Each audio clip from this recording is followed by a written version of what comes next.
हल गर्न गइरहेका छौँ। टिप्पणी भनेको के हो त? कुनै समसामयिक विषय र घटनाका बारेमा आफ्ना राय सुझाव समेटेर लेखिएको विश्लेषणात्मक र तार्किक लेखनलाई टिप्पणी भनिन्छ। टिप्पणी समस्यामूलक विषयमा लेखिन्छ।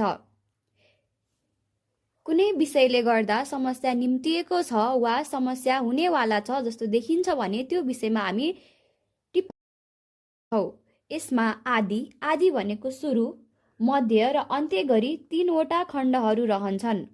आदि खण्डमा विषयवस्तुको परिचय, मध्य खण्डमा समस्या, तिनका कारण, असर र त्यसले पार्ने प्रभावका बारेमा लेखिन्छ भने अन्तिम खण्डमा लेखकका सुझाव सल्लाहसहित समस्या समाधानका उपायहरू लेखी निष्कर्ष प्रस्तुत गरिन्छ। टिप्पणी लेखन कसरी गर्ने? सर्वप्रथम सम्बन्धित विषयका टिप्पणीका लागि दिएको शीर्षक अनिवार्य रूपमा सबैभन्दा सिरानमा लेख्नु पर्दछ। सबैभन्दा माथि दिएको शीर्षक हामीले लेख्नु पर्दछ। त्यसपश्चात टिप्पणी आदि भनेको सुरु, मध्य र अन्त्यको क्रममा परिचय, विश्लेषण र निष्कर्ष हुने गरी 3 अनुच्छेदमा लेख्नु पर्दछ। शीर्षकले सङ्केत गरेको विषय वा समस्यालाई परिचयात्मक रूपमा प्रस्तुत गर्नु पर्दछ। घटना वा समस्याका कारणहरू, तिनले समाजमा वा परिवेशमा पार्ने अल्पकालीन भनेको सर्ट टर्म वा दीर्घकालीन भनेको लङ टर्म असर तथा प्रभावहरू केलाएर मध्य खण्ड लेख्न पर्छ। समस्या समाधानका विकल्प र लेखकीय सुझावसहित निष्कर्ष प्रस्तुत गर्नु पर्दछ।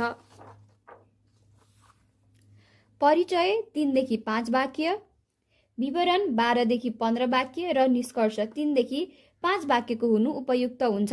अनावश्यक वर्णन नगरी तथ्यमा आधारित विश्लेषणमा ध्यान दिई सरल भाषामा तटस्थ किसिमले टिप्पणी लेख्नु पर्दछ। अब हामी प्रश्नतर्फ लागौँ है। हामीलाई दिएको प्रश्न छ, अव्यवस्थित सहरीकरण र यसको असर शीर्षकमा 150 शब्दमा नघटाई टिप्पणी लेख्नुहोस्। हामीले सबैभन्दा माथि शीर्षक लेख्यौँ, त्यसपछि पहिलो अनुच्छेदमा यसको परिचय, दोस्रो अनुच्छेदमा यसको कारण, असर, प्रभाव र केही हामीले सुझावहरू पनि लेख्यौँ र अन्त्यमा हामीले निष्कर्ष लेख्यौँ। अब हामी हाम्रो उत्तर पढौँ है। उत्तर: अव्यवस्थित सहरीकरण र यसको असर। कुनै पनि निश्चित नीति, योजना र पूर्वाधार बिना जथाभावी रूपमा तीव्र गतिमा बस्ती विस्तार